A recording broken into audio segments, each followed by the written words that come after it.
business people, thank you very much.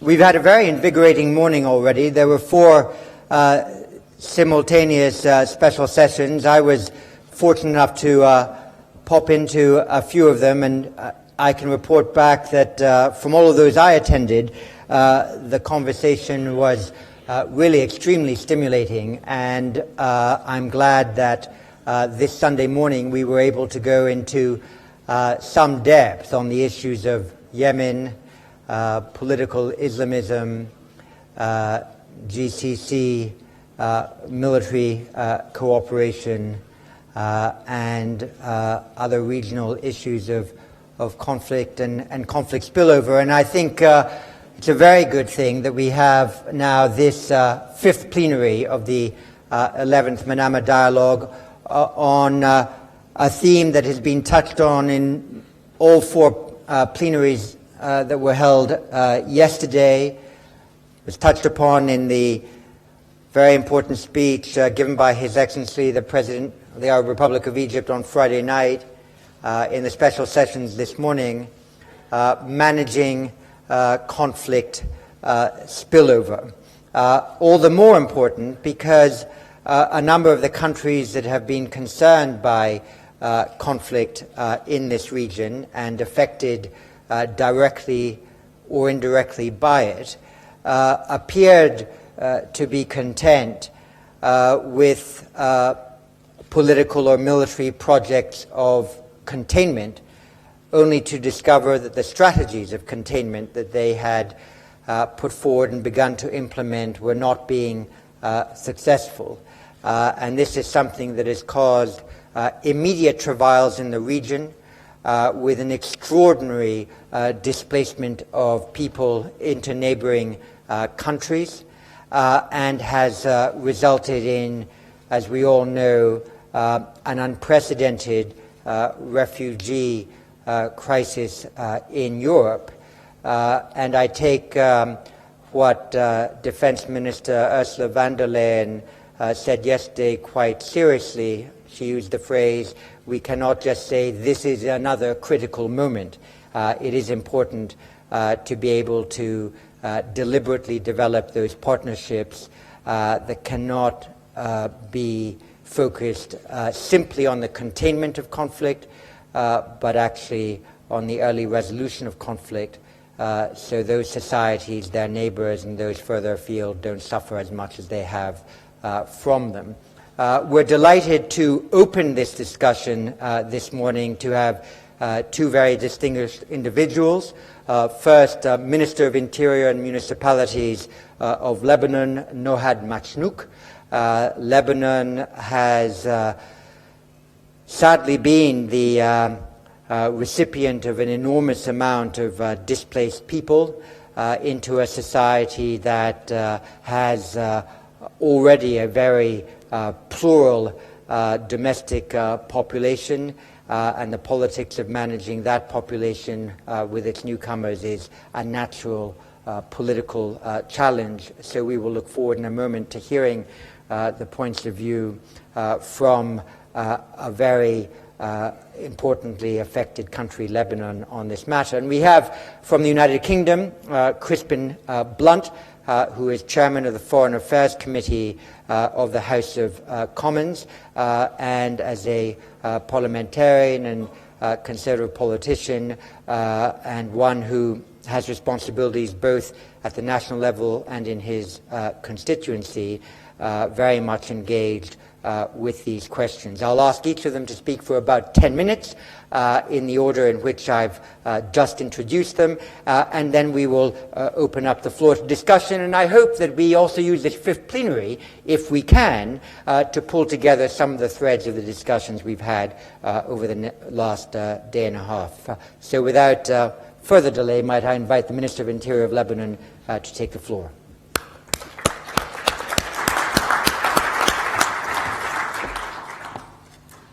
Thank you, Mr. Chippen.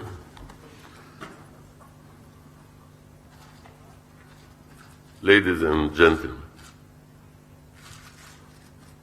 راح أحكي بالعربي.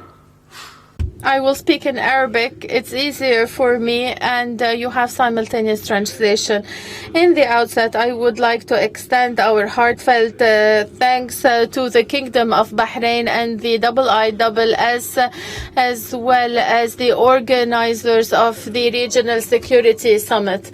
Actually, this dialogue helps us to get a clearer idea about the landscape and to try and think about the future alongside the elite from decision makers, policy makers, and to try and to find the best means to face regional and international challenges, especially regarding Lebanon, because obviously I come from Lebanon and I am a minister in the government. In Lebanon, simply put, we suffer from intertwined and very close interaction between the three regional and international conflicts that made it impossible to distinguish between the local, regional, and international levels.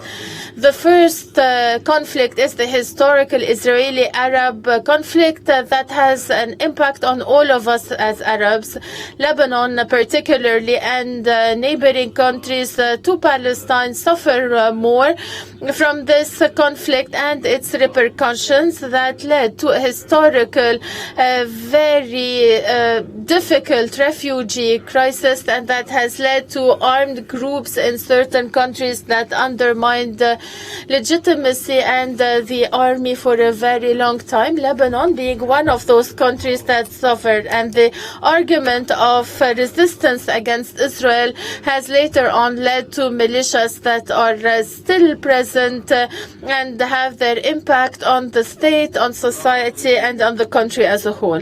The second conflict is the expansion of the Iranian presence in the region, and this has taken on forms and dimensions greater with the American intervention of Iraq in 2003.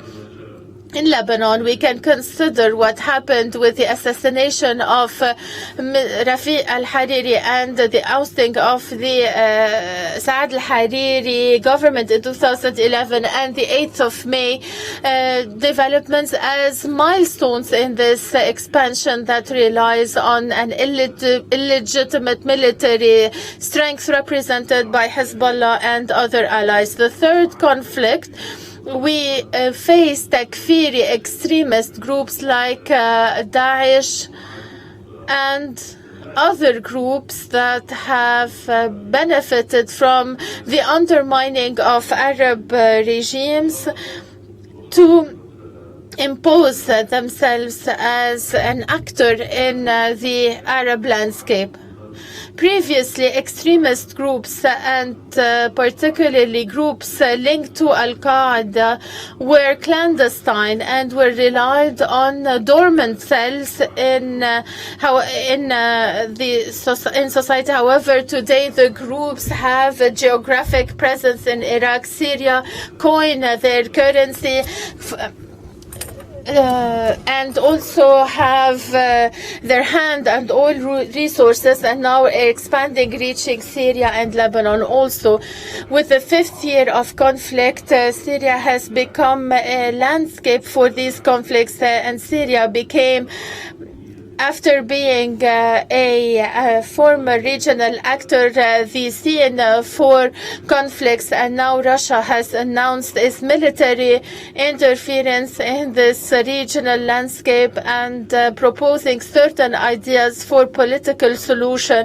These ideas aim at providing a framework, political framework leading to the next transition era.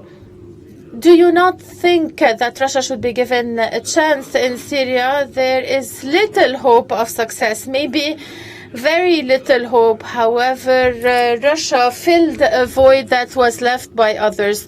However, it can also be said that the way it has dealt with the Syrian issue and the international contacts of the Russian president with heads of state of Arab countries, Iran and Israel, shows a clear gives a clear indication that Russia understands to what extent all of these issues are intertwined and overlapping in Syria. I think that Russia has a very short breath for economic reasons, and they will be incapable of financing their action in the longer run. This is why Russia, in a very short time, will become hostage to those who finance their operations. This is something that we need to be thinking about. Going back to the Lebanon reality. First of all, as Lebanese and through the national unity government that we created for the national dialogue that we are undertaking, we were able to contain largely the repercussions of the Syrian crisis on us internally, while all other countries suffer from civil and sectarian wars. We fought terrorism through having a minimum of national solidarity, B, developing the security work and anchoring the relations between security forces and institutions in Lebanon, C, persevering in a moderate political discourse and the moderation of our religious references that promote non-Islamist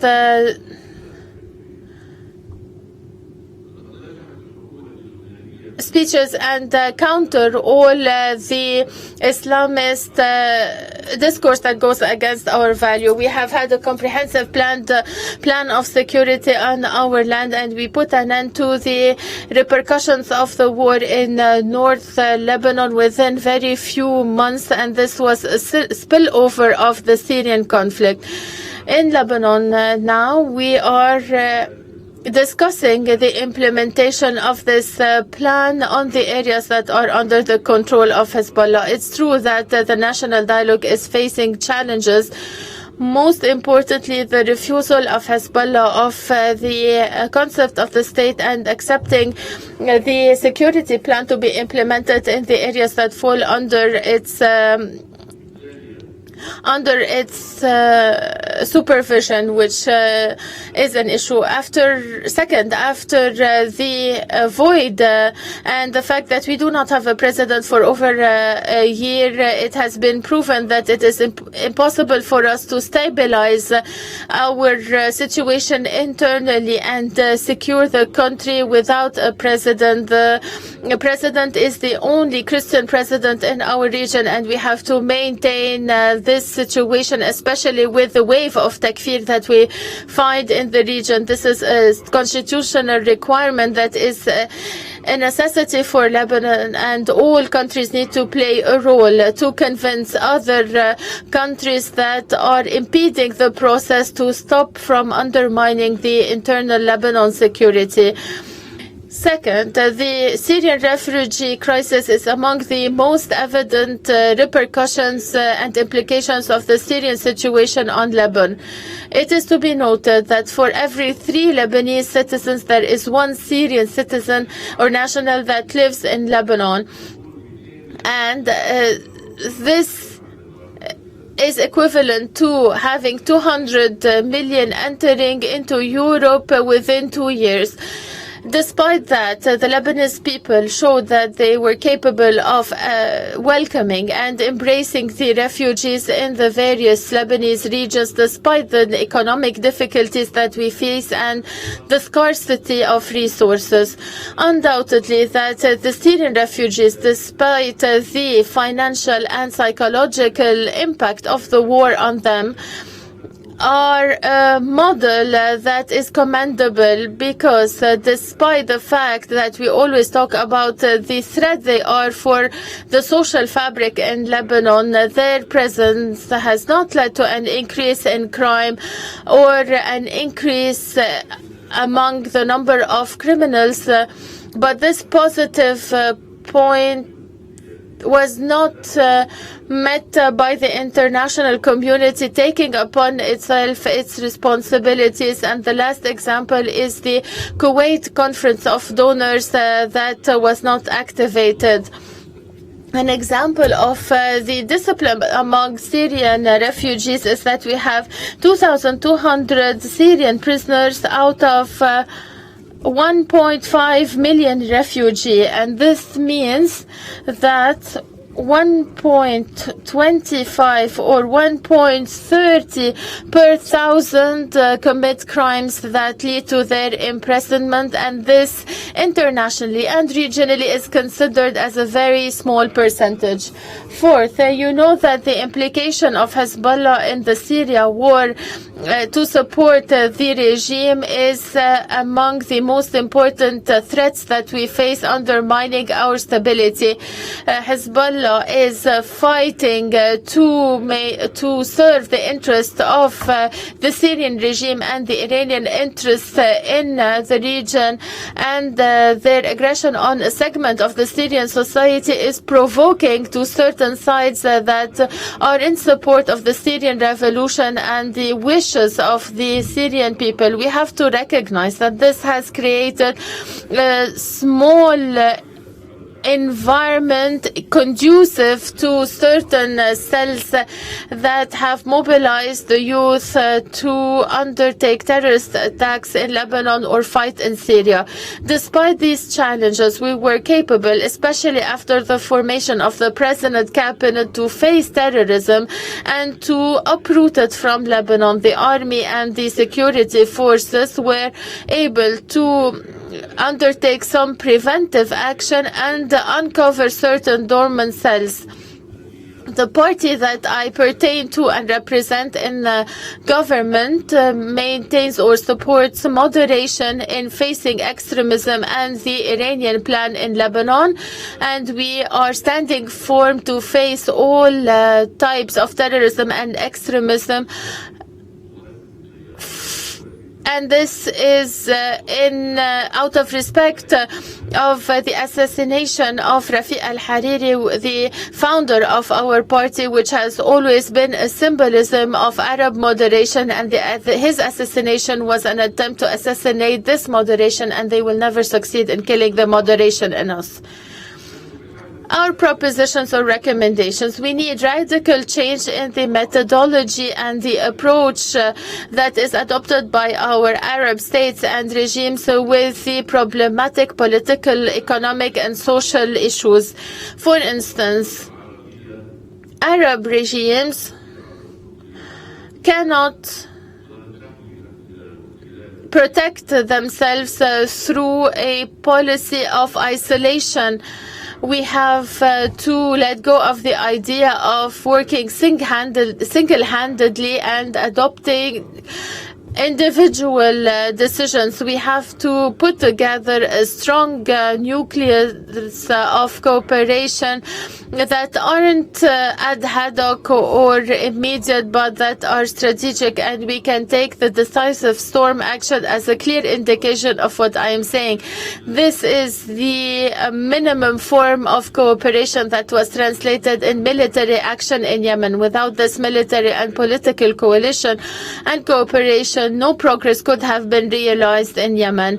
A second example of this nucleus is the economic, political cooperation with Egypt, including Egypt with the new administration.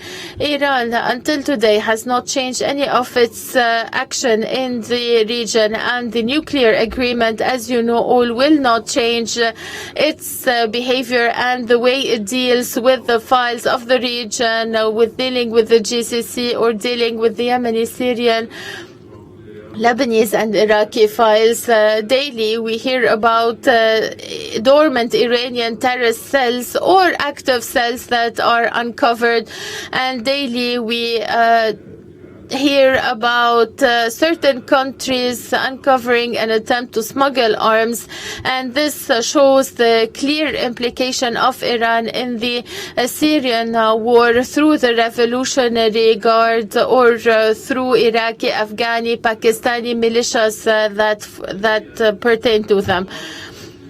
Second, another important role of this very solid Arab nucleus of cooperation and on focus on the Arab side is to reinforce moderation in facing terrorism and extremism. It is high time that we recognize all that moderation alone, that is legitimately present among people alone, can face and eliminate extremism and terrorism. This cannot be done through military strikes here and there or military action here and there.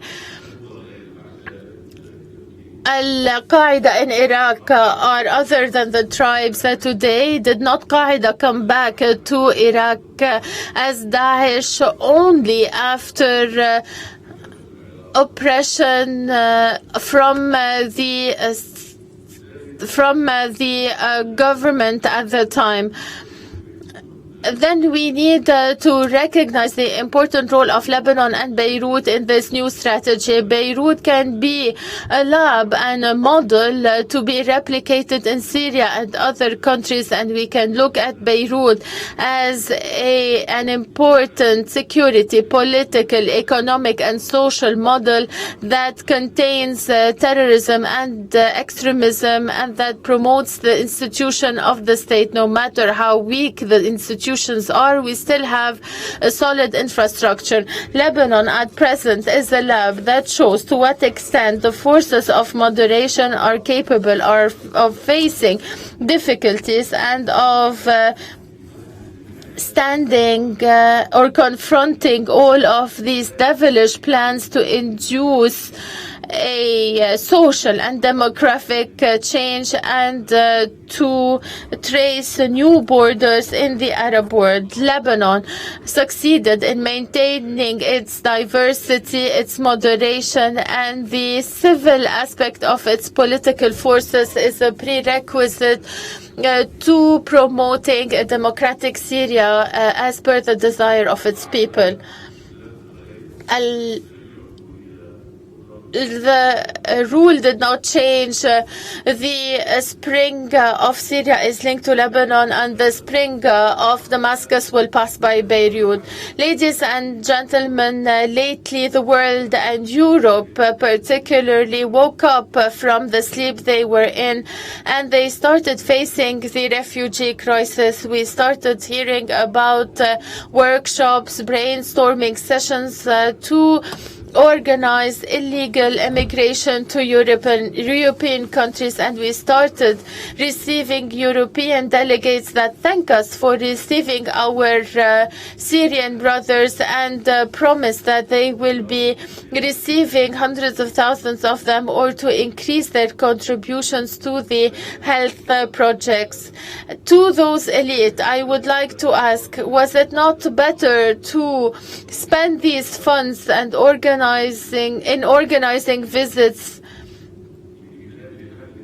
to more seriously find a solution that puts an end to the Syrian war, instead of trying to tranquilize the international consciousness and determine the quota of every European countries of the refugees that they can receive? Thank you very much for your attention.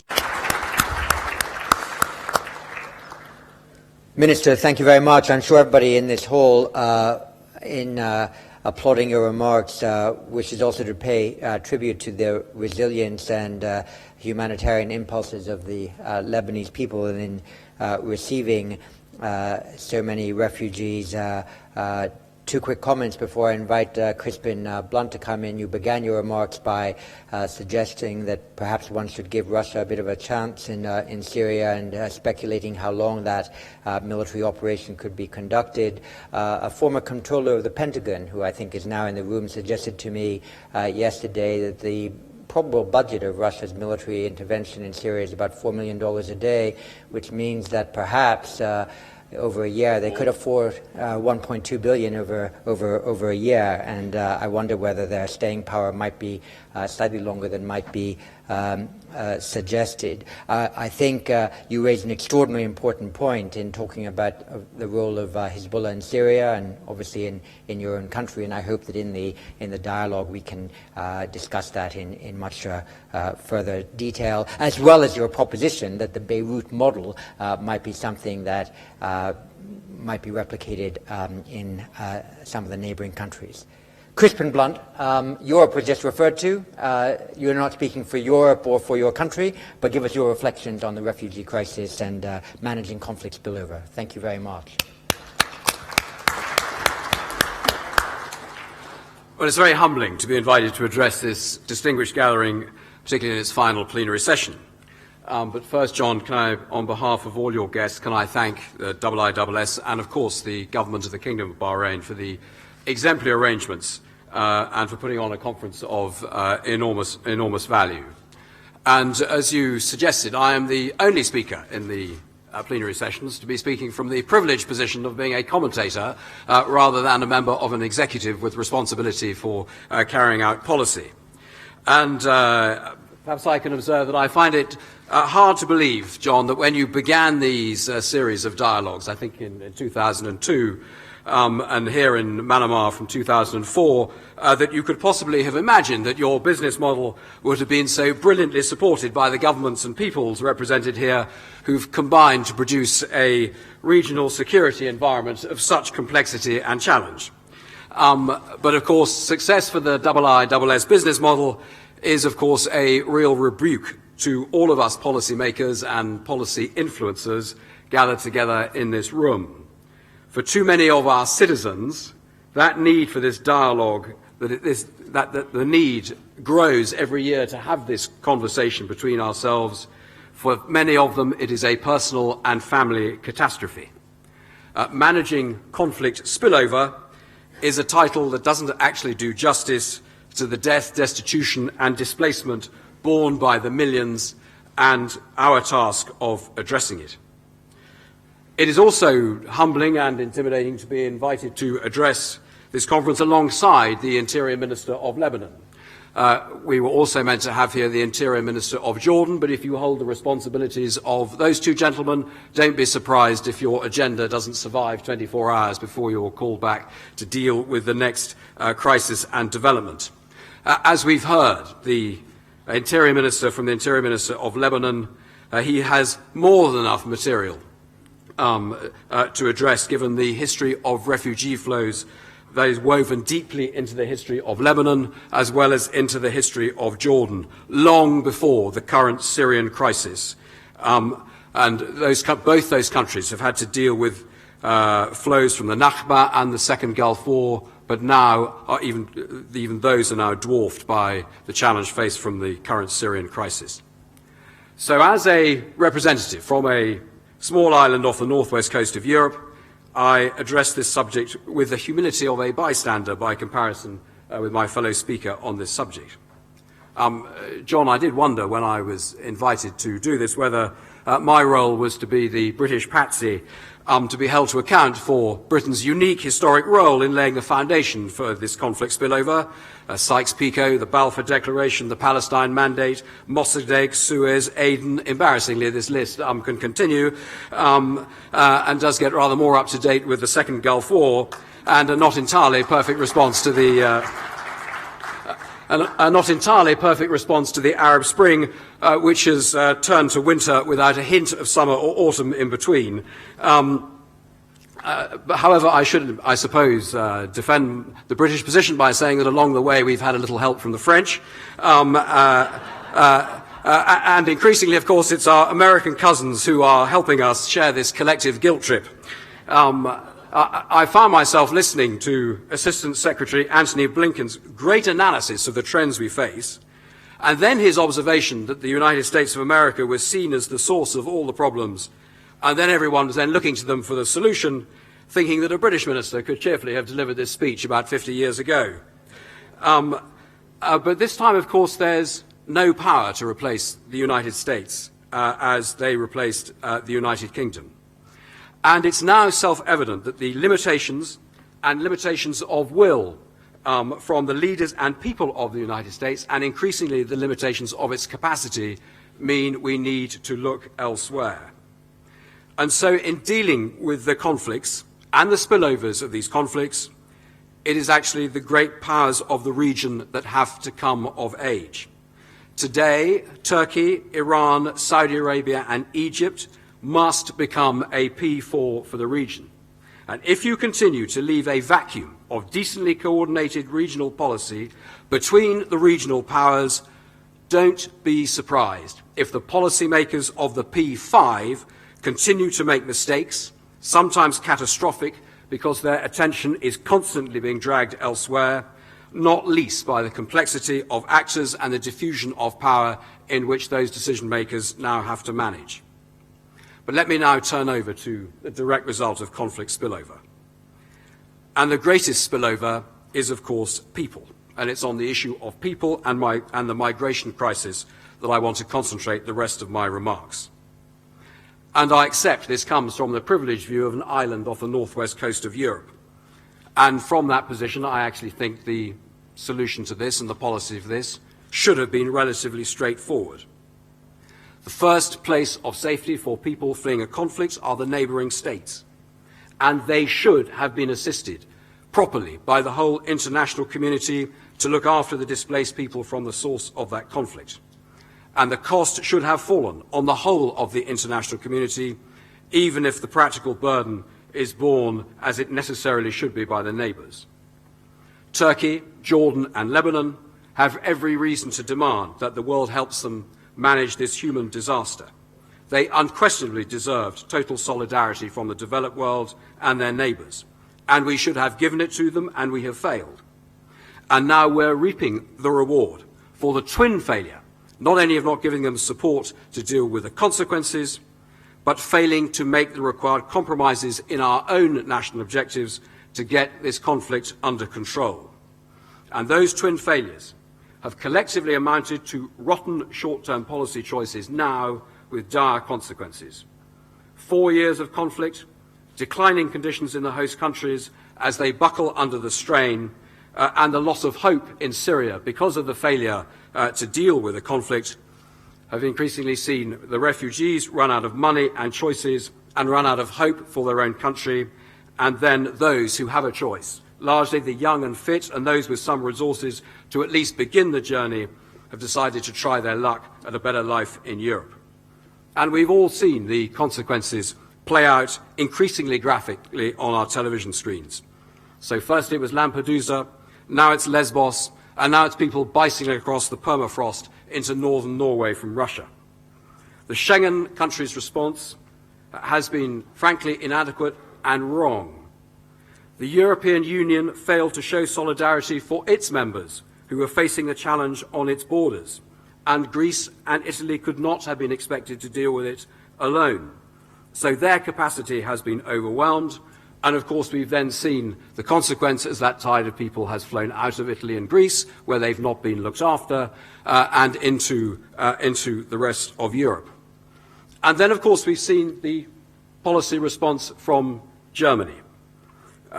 And we heard yesterday from Ursula von der Leyen, and it was an entirely decent human response to give these migrants and refugees support, invest in their education, give them the opportunity to enter the German labour market so we can make the best of them, and if they choose to return home better citizens. A policy response entirely understandable in human terms, entirely understandable in terms of the media climate in which democratic politicians have to operate, but of course entirely wrong, because there are now millions of other people who want to try their luck, because they've been given a huge incentive to do so. And so, as an elected politician, and John, you alluded to this, my role as a constituency politician, my own local authority, the leader of which is a pretty hard-nosed conservative politician, moved by the picture of the drowned baby off the coast of Turkey, and instantly offered up places within the borough of Reigate and Banstead, the constituency I represent, to look after people. And this outpouring of human solidarity for humans in distress has then, of course, helped then incentivize people to make this appallingly dangerous journey. And here I am a very strong defender of my own government's policy response. The right thing to do was to take the pressure off the camps in the region and then to take the people who are the most deserving from those camps to try and give them some support in Europe, but to do it in a limited way, not trying to create the false hope that there is a route, an easy route out. The twin objectives of dealing with the conflict and the necessary requirements to deal with the conflict in order to give people hope that they are going to be able to return home in a reasonable space of time should have been the right response. But instead, we put our national objectives ahead of the necessary compromises to bring the Syrian conflict to an end. And of course, we've then been faced with this tidal wave of refugees. And of course, it becomes much more complex with the fact that it is a minority of the refugee flow are actually Syrian. Everyone else who can see the opportunity of they being opened up to them by what Europe offers. And elected politicians have a responsibility, and policymakers, those lucky enough, not me, to have executive responsibility in their governments, have got to make the hard case for the right policy to make the compromises to deal with the conflict, and the right policy to ensure that people are not attracted to make a difficult and dangerous journey into Europe. And I would finish by offering my final observation on this, is that we do the countries from which these people are coming from a total disservice if we rob them of their best, brightest and most economically mobile and take them into our own populations in the developed world. We did it in Serbia in the course of the Bosnian War. And if you take largely the mobile professional middle class and the most able and the young members of the labour market away from those countries, you then cripple their future, as in the same way as we are crippling the present of Syria by failing to find the means to find a solution to that conflict today. Thank you very much.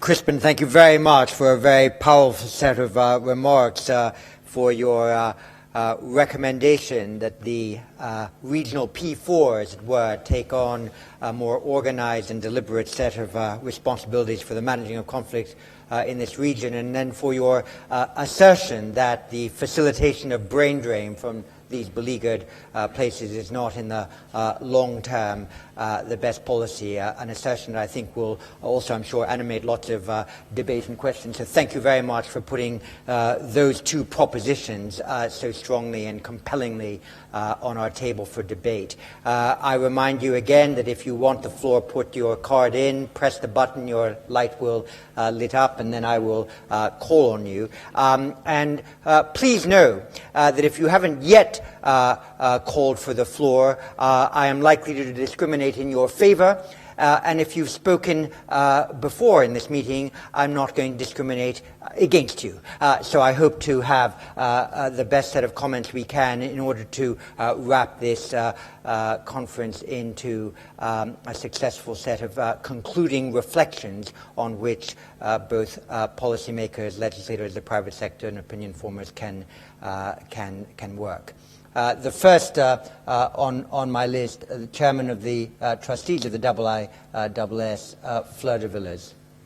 Thank you very much, John. And both speakers called for regional cooperation. And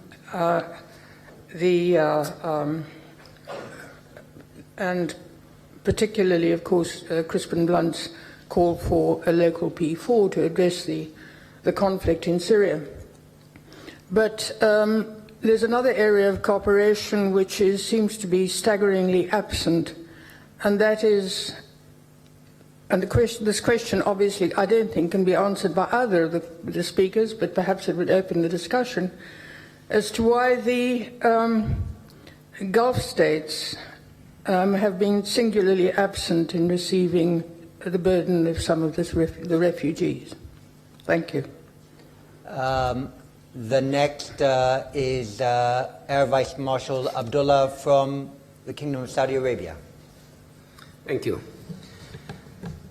First of all, I would like just to يمكن أتحدث بالعربي. I would like to speak in Arabic if possible.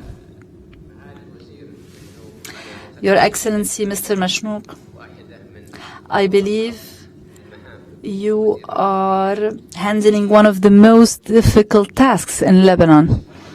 That is why I support you completely, and I really hope that Lebanon would go back to Lebanon of Gibran, of Fayrouz, of Mikhail Naimi,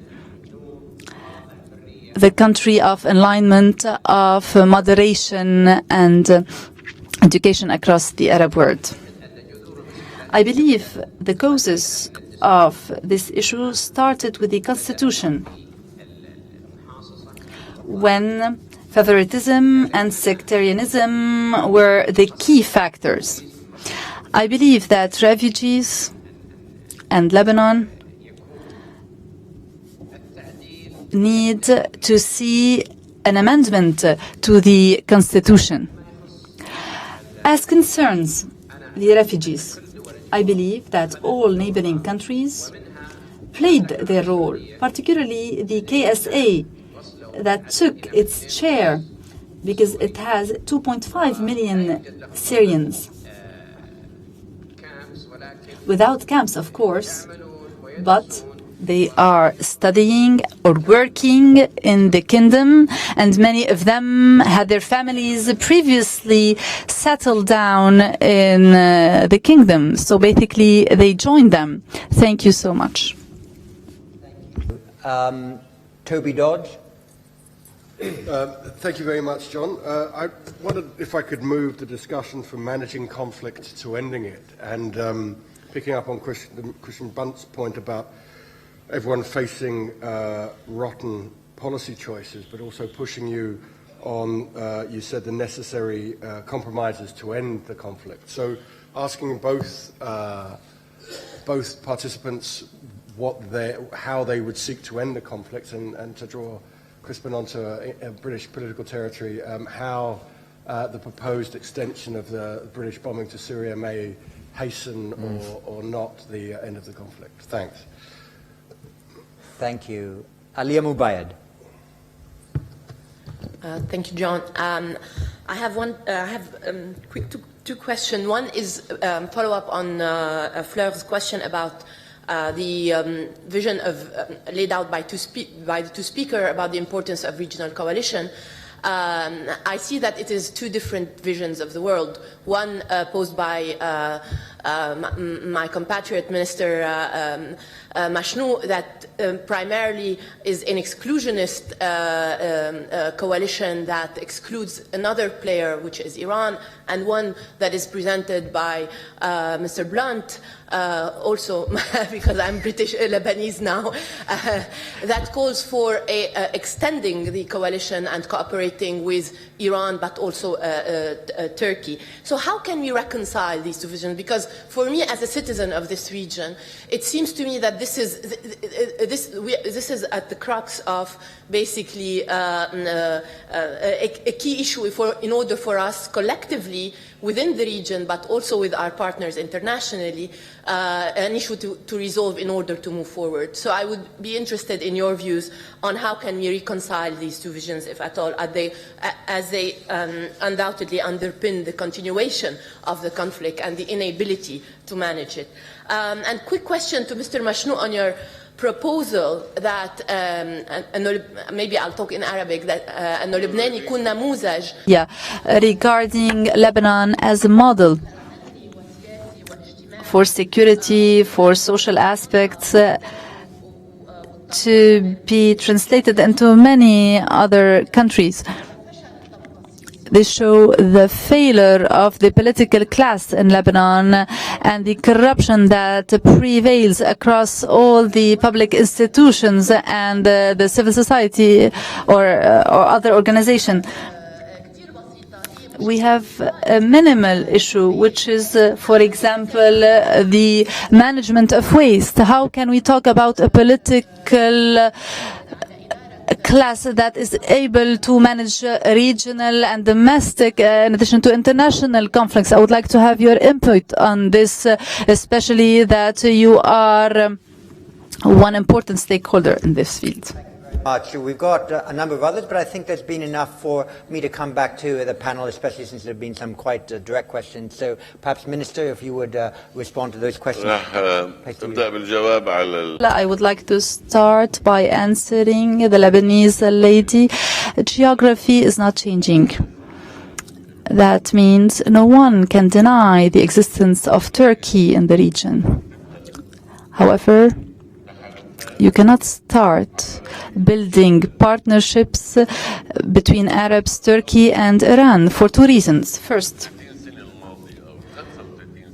during the last 25 years, the Arab-Iranian ties had always tension and security basis issues, not to say that they tried to aggress Arab countries. The Turkish policy showed interest in the Arabic state or Arab state situation. Turkey back in 2002 was not interested in the Arab world. It was only interested in joining the EU. Turkey is recently interested in the Arab politics. So these parties, these regional stakeholders should sit together to negotiate or to participate in dialogues. But in the first place, we need to have an Arab position that is at least unified and uniform to request a specific input on these issues. But first, it should have a solid core that is able to sit on the negotiations table. What are these Arab countries that can sit with Turkey and ensure a balance in terms of size, content, and strategy? Even Egypt, with its track record, size, capacities, population, culture, cannot alone do so. This is in my personal opinion. We need to have a solid Arab core. We are talking about solidarity, but I would like to disregard the 50s slogans. We need to talk about Arab interests that are delimited within a specific issue.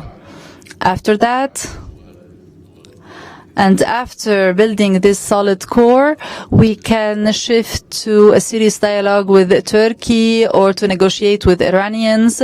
So this is something inevitable and it is something natural. But first, who would be the negotiating party? Lebanon alone? Syria solely? Egypt? KSA? No, this is nonsense. In my personal opinion and according to my experience, we need to have many countries participating in this initiative. One country cannot do so alone. There's no way.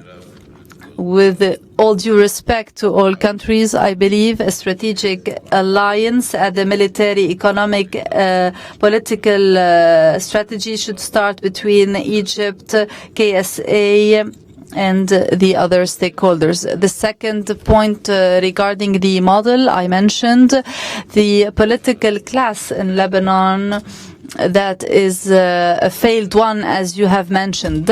I would like to say that Lebanon has a particular nature, whether you like it or not. Lebanon is not a coup state. Since 1943, experience showed that Lebanon is not a coup state because of its diversity, plurality, many sectarian parties. So change in Lebanon can only happen through elections. until further notice. So basically this failed political class, according to your expression, was elected in 2009 to represent the population, the Lebanese people. And when we hold elections and when the population show that it would like to change the political class, we can bring forth this new strategy. We are without a president for 2 years now, and the political and security situation is under control. Despite everything, we have a bad economy. Financial situation is a little bit difficult. I'm not an expert in this area, but I know that the personal deficits are of $179 billion. This is an information that is very recent. I had it 4 days ago.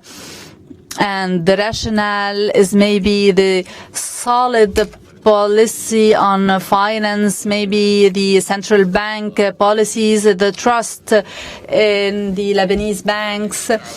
We have many factors that I cannot sum up or program according to a scientific approach. I'm not a subject matter expert. The third item or point mentioned by Your Excellency, the representative from KSA, the constitution issue in Lebanon. I don't believe that the constitution is the source of issues. I represent the texts of this constitution, and the texts of the Lebanese constitution were not implemented. I was among those who did not implement them.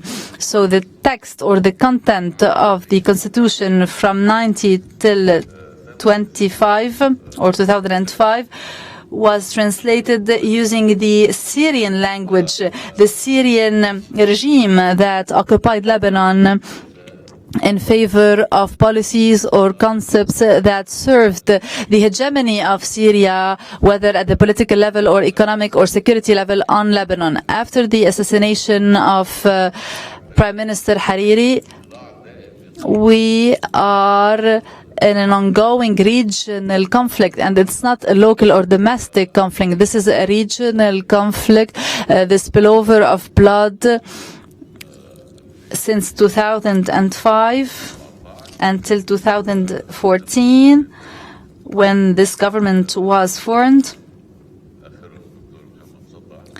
eventually with Dr. Shatah, if I recall carefully.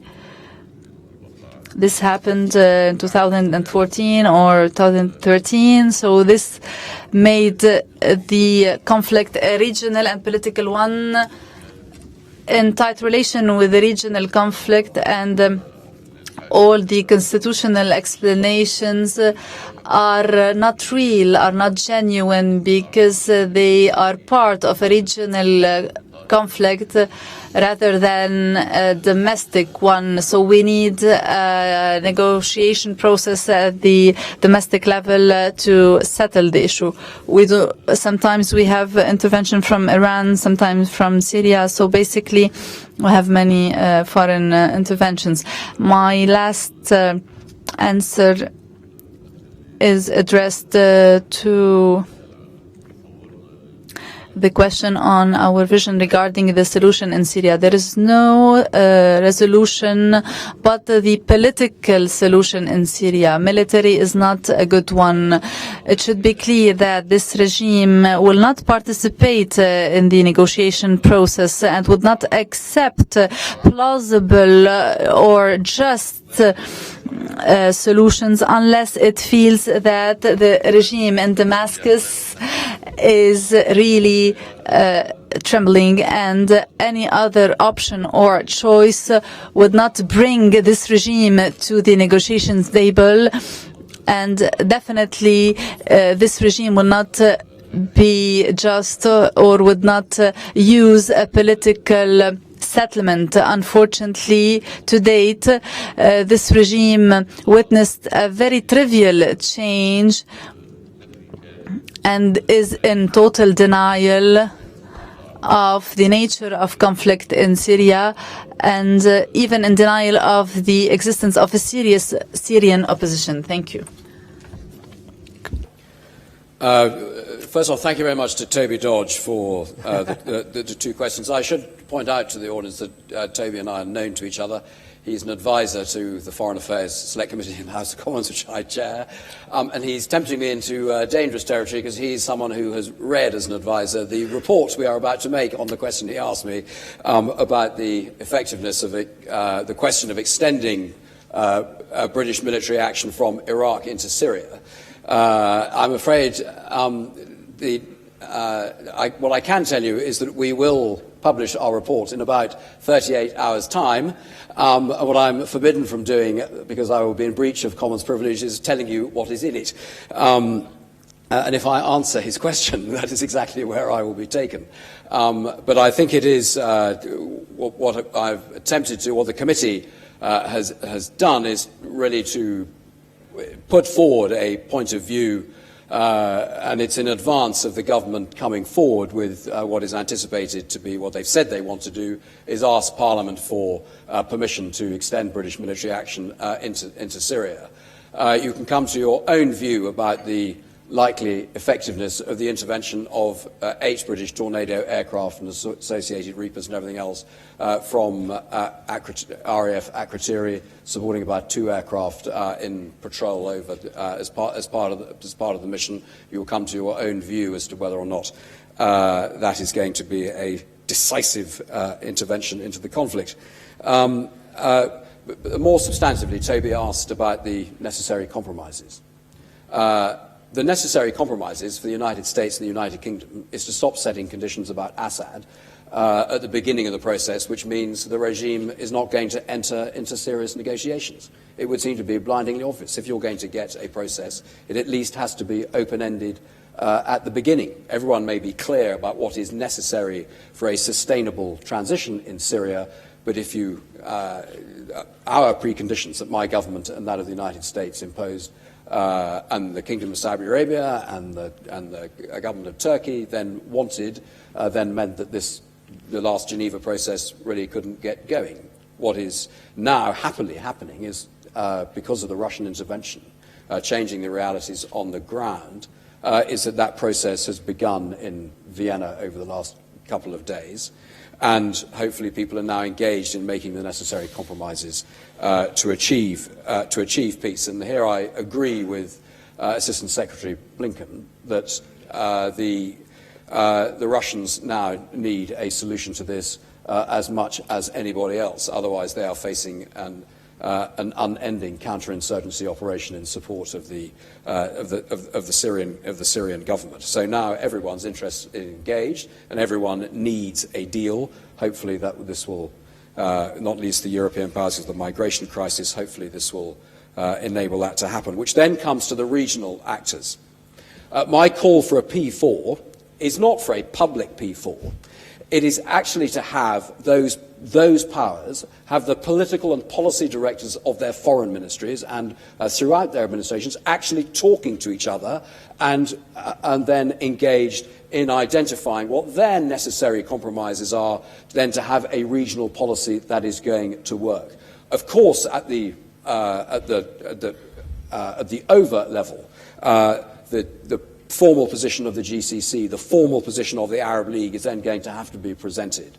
But within the Arab world, it needs to be the Kingdom of Saudi Arabia and Egypt should be the diplomatic powers who are then, and their officials who are then working towards compromise with their equivalents in Turkey and Iran. And if those arrangements do not exist in substance, in practice, below the point of constant ministerial public accountability, then they are doing the whole population of the region a serious disservice, because they have to coordinate and to compromise and to make the deals in order to drive a sustainable regional policy. And if you look at each of those major nations, most of the perspectives in the region, be they political Islamist within the Turkish government, within the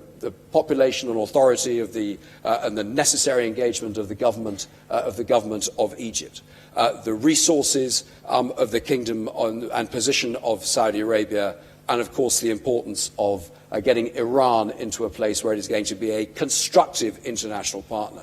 All of these, and obviously with their position as the sole principal Shia power, all of the compromises that need to be made between those nations can be made, and that's where they need to be made in substance, and then the form of that presentation can then take place at the overt political level. Thank you very much for that, and I very much hope that those under-the-radar consultations take place and have enough wind behind their sails, so to speak, that by the time the Manama Dialogue next meets, the ministers of those 4 countries are able to meet here and give expression to whatever collective policy they might have been able to develop between themselves. Dana Allen. Thank you, John.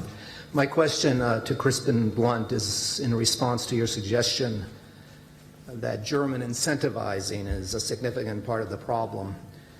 The New York Times last week reported on a paper by 2 American researchers who projected that by the end of this century, global warming will make parts of this region literally uninhabitable for several weeks during the summer. And their definition of uninhabitable was that a human being could not survive for several hours away from air conditioning. And it doesn't take a lot of imagination to foresee that this climactic transformation would be preceded and accompanied by more Syrian-style conflict. So my question is this: maybe this time you're right about the German mistake, but could you extrapolate from the current situation and the current European and specifically UK response to reflect on how the more temperate areas will and should react to the kind of existential emergency that it could occur within my children's lifetime? Baria Al-Mudin. Thank you, John. My question, I have 2 questions, one for Mr. Mashnou. Thank you very much, actually, for a very interesting presentation. My question is to you, sir, what happens if Arab countries actually use the approach of Arab nationalism? We all know what Iran is trying to do in the area. Why do we always refer to Sunni, Shia, Christian, etc.? Why don't we use the core of the subject? There are 2 great civilizations in this area, the Persian and the Arab. Does your government and do you discuss with your colleagues where is the position of Arab nationalism? Is it dead, completely dead? And to Mr. Blunkett, it's very interesting, your proposition of the P4. I hope it works. Would you be visiting Iran soon and perhaps talking to them and use your persuasive arguments to come to the fold and stop attacking people in the region in every way they possibly can? Thank you. Thank you. And from Turkey, Hatun Demira. Thank you. First of all, I would like to thank His Excellency the Minister and also Mr. Blunt, just referring to Turkey in their statements and their answers. Yes, I will not ask a question, but with your permission, I would like to make some comments about my country. Actually, I wanted to see one of our ministers to be present here to make statements directly, but again, today we have elections in Turkey and they are all busy. Okay. Yeah.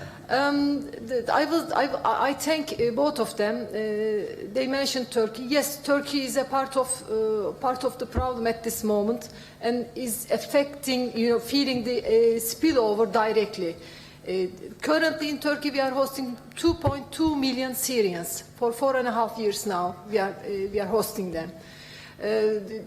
I just mentioned outside that 70,000 Syrian babies are born in Turkey. Half of the Syrians living in Turkey are kids and teenagers. So in Turkey and in Lebanon, in Jordan, there is a generation growing out of their own homeland. That is that is quite problematic for the future of this region and for the world, actually. And unfortunately, we don't see the European countries really engaging in solving this problem. When mentioning spillover, I thank Mr. Blunt. He said the greatest spillover is the people. Yes. What was the population of Syria? It was 24 million. Now half of the population is on the move, and half of them are on the neighboring countries. And the European countries are not engaging. They seem engaging, actually, because they feel the pressure on their borders at this moment. And that is discouraging, that is disappointing. We are mentioning about human beings. 6 million human beings living in miserable conditions. I mean, living in camps, okay, some camps could be better. In my country, we have better camp conditions, but still living in camp conditions is not living, if you ask me. And I believe the world international community should be focusing on the, creating safe zones in Syria. Otherwise, I'm afraid there will not be any Syrian living in Syria. So there will not be no need for political solution for anything at all, because all the Syrians will be out of their country. And one another thing, all the conflicts arising in this part of the world, if you take into account the last 2 decades, beginning from Iraq and now in Syria, I will not go into details of the Arabic Spring and all other countries, but these 2 countries, Iraq and Syria especially, whatever happened over there directly affected Turkey. Our our economy, our politics, everything, we are affected directly. After for example, first Gulf War, we received 500,000 Iraqis to our country. After Halabja, in the northern Iraq during the Saddam period, we received more than 100,000 Iraqi Kurds. And now we have 2.2 million Syrians. So if conflicts affect Turkey, I think Turkey is a part of the solutions as well. Thank you. We are entitled to be a part of the solutions. Thank you. Thank you. And from the Kingdom of Saudi Arabia, your microphone is now on. I'm sorry. That's okay. That you had difficulties. The problem with this, the conflict spillover, this is so complex and associated, obviously, with what we have been discussing today with the Syrian conflict. It's a comment and a question. Based on what we have seen with the plight of the Palestinian refugees and their impact on Egypt and Jordan and Lebanon and Syria ever since the 1940s or 1948, which has contributed obviously to the stability in the host countries, we also see that beyond this, refugees themselves can become carriers of conflict simply because of their anger, their demoralization. And we can recall what happened in the camps of the Congo after Rwanda's genocide, which quickly became a base of operations. These humanitarian nightmares that we're living through and that we're seeing need to be resolved in more than just what we're doing. I think there's just too much talk. We're not really prepared for the consequences of the spillover. There's just too much talk. I think that we need to be more proactive. We need to lay down basic rules. We need to see a way for implementation to take place and for accountability. And something that really we don't see enough of, accountability. And it's the only way forward. It's the only way we can actually solve these problems. Thank you. Thank you. I mentioned earlier the former controller of the Pentagon, so Dov Zakheim has the floor. Thank you very much, John. I have a question to Mr. Blunt. You talk about a deal, and the first mention of the Kurds just happened now from our Turkish participant. Where do the Kurds fit into this deal? And if there is some kind of arrangement for the Syrian Kurds, how does that tie in with the Kurdish regional government? And do you open up a new can of worms if you do that? So how do you see the whole Kurdish issue fitting into this spillover question? Thank you. Thank you. And from Indonesia, Dewi Fortuna Anwar. Dewi? Thank you, John. This is not a question, but rather a suggestion to the organizer, to you, John. Thank you. I mean, we have talked about, Mr. Blunt has mentioned about the importance of the regional powers participation in the P4. But Iran, I don't see anybody from Iran here. I don't know whether there is one, in the delegation. I wonder whether the IISS here, the Manama dialogue, could actually replicate your success in the Shangri-La dialogue, where the track 2 actually assisted in organizing track 1.5. And I remember the time when we could actually attribute the success of the development of the ASEAN Defense Ministers meeting plus, to the meeting in Shangri-La dialogue. The real concrete cooperation between defense, agencies actually started in the Shangri-La dialogue. So whether it is possible for the IISS to act, beyond this forum. Thank you. I think I'll answer that directly because you've posed a very important question. You are right that in developing the Shangri-La dialogue, the IISS wanted to be the discrete incubator of defense cooperation in the Asia-Pacific. And if you remember, before 2002, in the Asia-Pacific, presidents met, foreign ministers met, finance ministers met, but defense ministers never met. There was not even a ménage à trois amongst defense ministers. They never met more, except occasionally bilaterally. And over the years, they became comfortable at ministerial level in meeting at the Shangri-La dialogue. And 6 years after the Shangri-La dialogue was established, the 10 ministers of ASEAN decided, well, we meet at the IISS Shangri-La dialogue, why don't we meet ourselves? And so they did meet, though when they do meet, they tend to meet for about 3 hours, and when they meet at the Shangri-La dialogue, happily they meet for a 72-hour period. But nevertheless, we encourage them to think that they could create their own institution. And in that sense, I think the Shangri-La dialogue is itself a track 1 meeting that has then spurred more official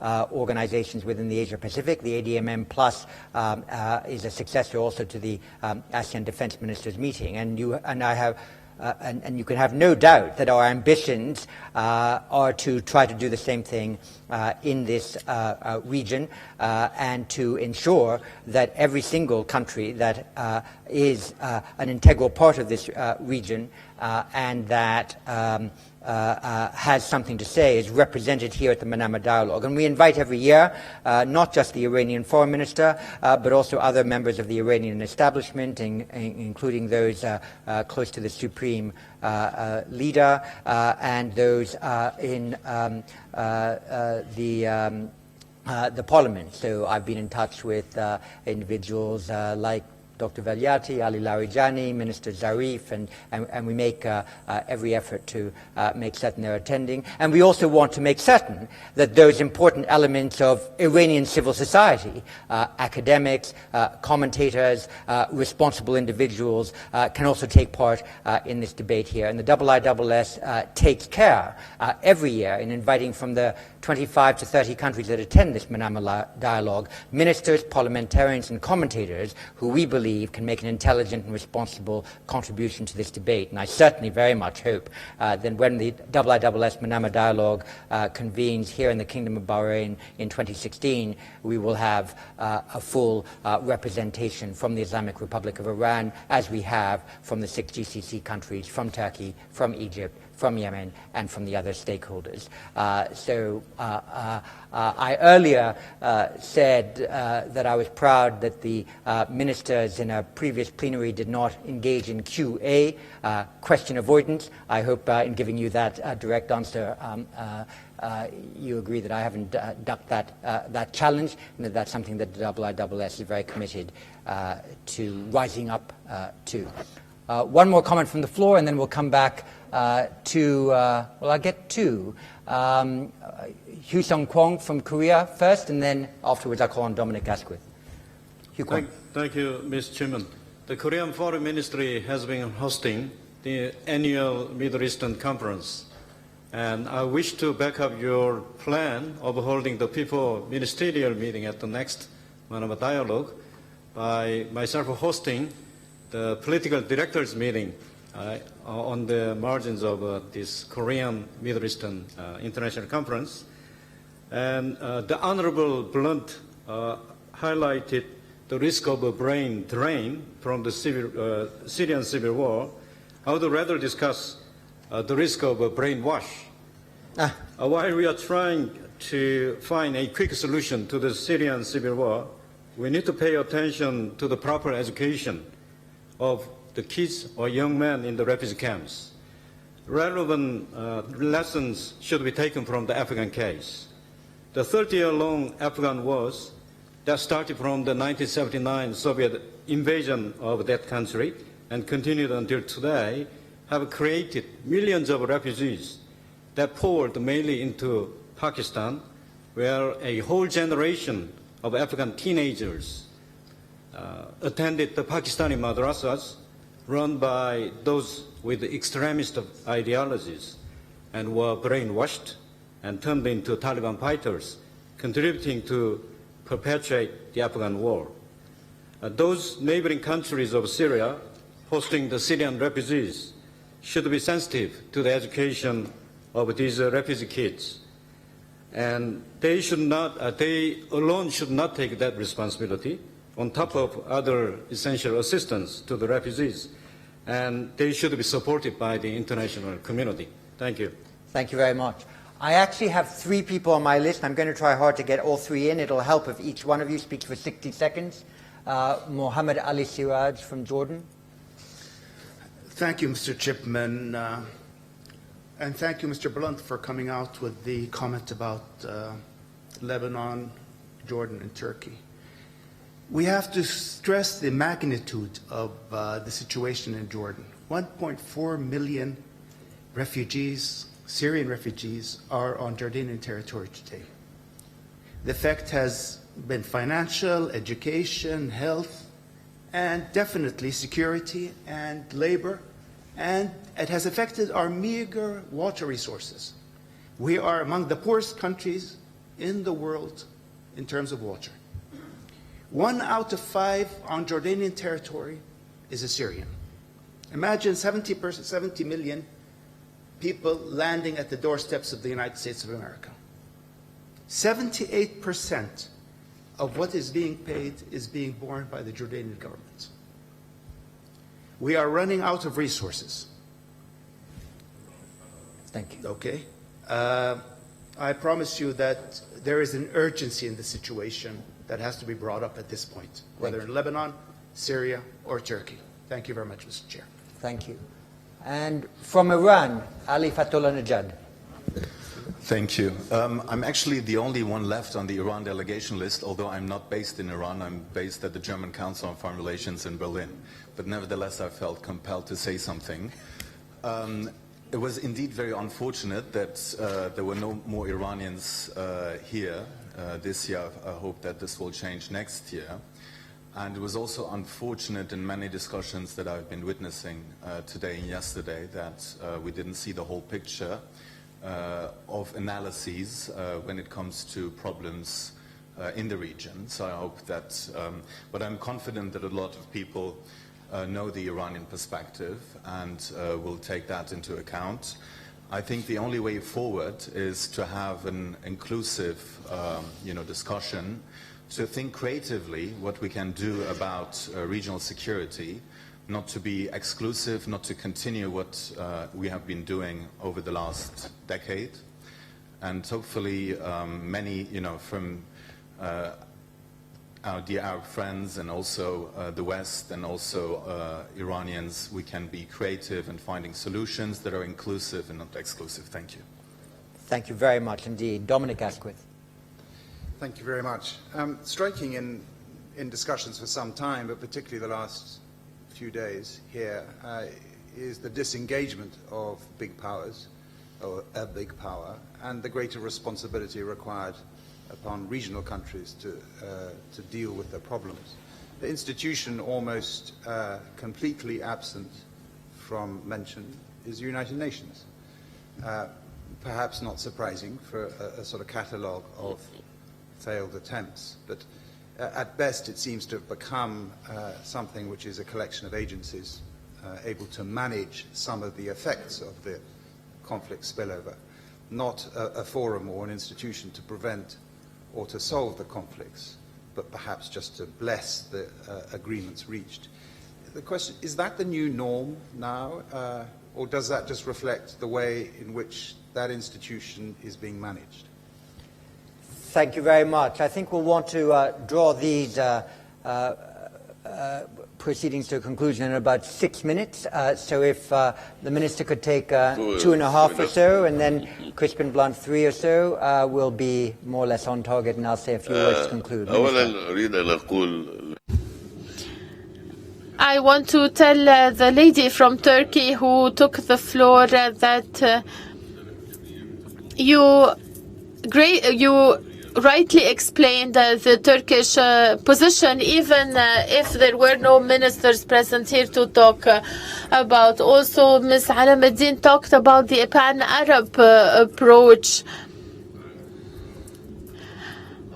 And Dr. Amr Musa is with us and can talk about it. Actually, the pan-Arab approach is not a governmental position for the government to have a position or to have an opinion about that. This is something that is related to identity. If you notice, we're here, and it's normal in an international conference. All the talk is about the region, the countries of the region, the countries of the Middle East, and as if the pan-Arab idea is non-existent in the minds of most who are here. I go back to this idea that it is a collective identity. There is no identity in the expression, the countries of the region. This is something military, economic, but the only identity is the Arab identity, if we're talking about Arab countries particularly. This identity will help in creating the core that I was talking about, combining Arab countries, bringing them to the table. When we talk about the countries of the region, there is more than them being neighbors in one country that joins them. They have the Arab identity, they have a common culture, a common history. So obviously when we talk about the pan-Arab, and if I give another expression, for instance, if I use another expression like Muslims will come to the country, Arab Muslims and non-Arab Muslims, whether Iranians, Turkish, Pakistanis, Indonesians. This also is an expression that will divide Muslims as part of this sect or that sect, as part of this these politics or those politics. It's normal to have an identity, just like we have a culture, a civilization. When we talk about the Turkish civilization, the Iranian civilization, we also talk about the Arab civilization. This Arab civilization is represented by a number of countries, has capabilities, has a presence, and can, through this identity, meet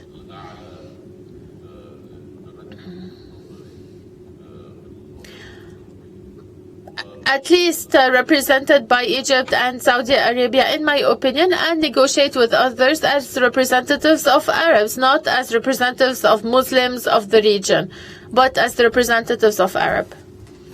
Crispin Blunt. John, thank you very much. First off, the existential emergency of climate change. Well, there's a climate change conference in Paris. That's where the policy and there has been an international process now to address that for over 30 years. What has to be done is the commitment of the developed world and the developing world to address that.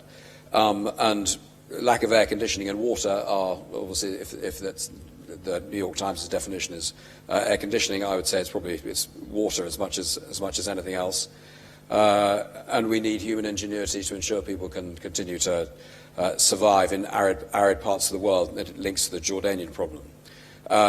This is why I'm quite proud of the United Kingdom's position, is as a country that meets 0.7% of GNP on development aid, it can make a proper contribution to all of these solutions.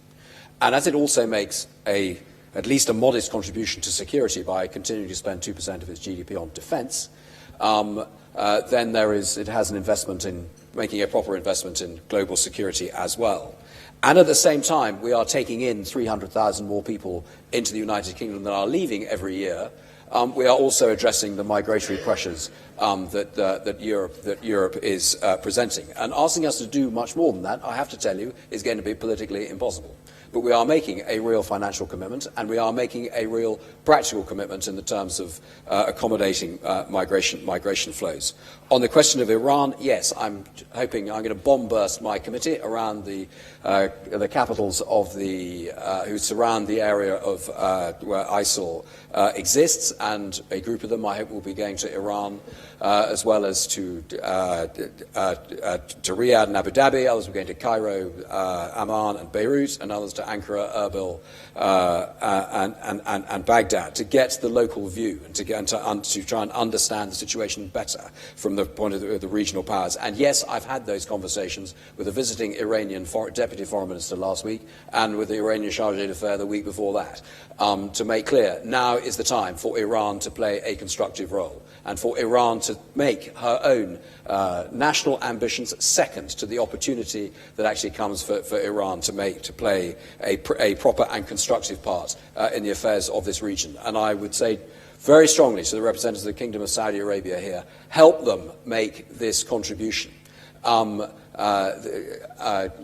Both countries should understand the difficulties of the politics of each other's countries, to what the policymakers are having to fashion and the communities they are having to address back home. Try and make it easier for each other then to have a partnership and to play a constructive role. Throwing rocks at each other publicly is not actually going to help, because it just simply well, it's entirely clear why it won't work. Turkey, the position of Turkey is absolutely central, which is why I raised it. Turkey is uniquely placed. It's a very important country. And again, effectively, Turkey, Iran, Saudi Arabia, and Egypt can each put a block on proper progress here. And that's why those nations need a practical way of coordinating. I think on the issue of safe zones in Syria, that is the wrong policy. Syria needs to be made a safe zone. Trying to create bits of Syria that are safe for people actually means you've then got to work out who is going to secure it and who is going to make it safe, and then you've got to keep it safe. And as we've discovered in Bosnia, for example, that is not necessarily quite as easy as you might think. And it then relates to Jordan. And I absolutely recognise the enormous burden that Jordan is picking up. 78% was the figure that was given us. But the example of the behaviour of the Jordanian police in Zaatari camp, it took them 18 months, but they then achieved the kind of security over the point made by our Korean colleague about the conflict then being exported and brainwashed through the refugees, is that I believe is not happening in Zaatari camp, 80,000 people, because there's really decent cooperation between the UNHCR administering the camp and the Jordanian police making the security there. It took time for it to happen, to make sure that the conflict from Syria was not exported and replicated inside the camps. And that's another problem. If you create safe zones, you have to take on that responsibility as well, not to simply breed further conflict, as our Korean colleague pointed out. Dominic, on the operation of the United Nations Security Council, the fact that it hasn't worked is I think, a shocking reflection on the P5 powers. They should have made it work. They should have, the necessary compromises should have been made. And the Western members that have as much responsibility, I believe, as the Russians. The Russians are in a strategically weak position, disguised by a very energetic and strategically active leader. But the reality, and in the conversations that we should be having privately with the Russians, we should be absolutely clear. The weakness of the Russian hand, declining population, riddled with corruption, dependent on oil and gas, etc., etc. We should know and understand this. And we should understand what they crave. To a degree, it is respect, and to be treated seriously. And so much of these things are free, treating nations with respect and recognizing what is important in their politics about their status. And too often, we simply trample over other people's feelings. It's easy to deal with feelings. It's much more difficult to deal with the substantive issues, but don't complicate getting into the substantive issues by simply causing offence without understanding what you're doing and making the life impossible for the policymakers addressing their own domestic constituencies. And finally, the tricky question of the Pentagon about the KRG and the development of Kurdistan. That, of course, was the forgotten issue at Versailles back in 1919. And in my, if my P4 actually became active and the driver of policy, it would be perfectly right to point out that it might be in danger of being forgotten again. And that is where actually the P5 perhaps should go back and make sure that the Kurdish interests, so shockingly overlooked 95 years ago, that their interests are protected by the whole international community to make so that the necessary compromises need to be made by the regional powers to address the Kurdish issue that has been around for far too long. Thank you very much indeed. Could I ask four things? First, I'd be very grateful if you all warmly thanked the Minister and the parliamentarian for these remarks.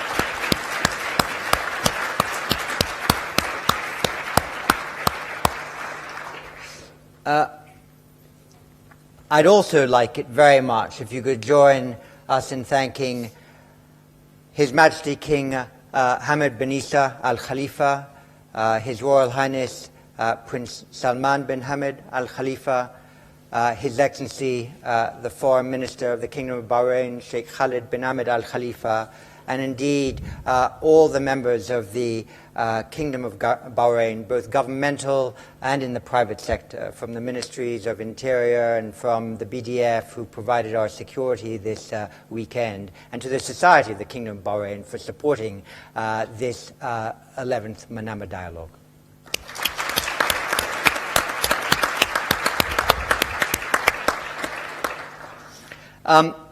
I think the 11th Manama Dialogue has been a success. I feel confident in saying so because I've been very warmed by the thanks that a number of departing ministers and those even yet depart have given me for the opportunity that the Manama Dialogue has offered them to meet in private and to, in some cases, make policy pronouncements, and in others, to consult with each other for the development of future policy. We're delighted to have had a strong contingent of parliamentarians, too, from a number of the countries represented here, and also a very substantial participation from the private sector in the governments represented here, because the private sector plays an enormously and increasingly vital role in building the sources of stability and prosperity, which are the root cause of security for many parts of the world. And finally, for the opinion makers and commentators that we've able to convene here. By having ministers, parliamentarians, the private sector, and the opinion-forming community simultaneously represented in a dialogue of this kind, we can ensure that the stakeholders from each of the countries represented here are able to participate in this dialogue. And as I said earlier, what the IISS is attempting to do in partnership with the Kingdom of Bahrain is to do nothing less than to create an institution for regional security consultation. We began by inviting people to attend, and we had that success in 2004, and in the subsequent years we had a second success, which is to have them attend annually. And starting a couple of years ago, we had the third success, which is having them plan meetings here in advance of their arrival so that they could have the kinds of consultations that could inform their policy decisions. And I hope that the fourth stage of the Institute's development of this regional security institution can begin taking place next year, as the consultations that take place here fuel directly the policy positions and the reconciliation between interests and positions that this kind of dialogue tries to encourage. Building a regional security institution through the Manama dialogue is something we all believe important. We do this because we think it is something that those in the region and those outsiders need, and that a formal institution is very difficult to build, but one that is built from the initiative of the IISS in partnership with the Kingdom of Bahrain, with the some 30 countries that take part in this, is very important. And as I said in my opening remarks, we are wanting to make certain that all the stakeholders are engaged in this Manama dialogue in 2016, including increasingly from the Asia-Pacific, where the connections geopolitically and geoeconomically with this region are becoming all the more important. So I do hope that China, Japan, Indonesia, Malaysia, Singapore, Brunei are also properly represented here, so that flow of dialogue between the Middle East and Asia is as important as the flow between the Middle East and North America and Europe. We hope in the next 3 or 4 weeks to announce the date of the 2016 Manama Dialogue. We look forward to seeing many of you here again.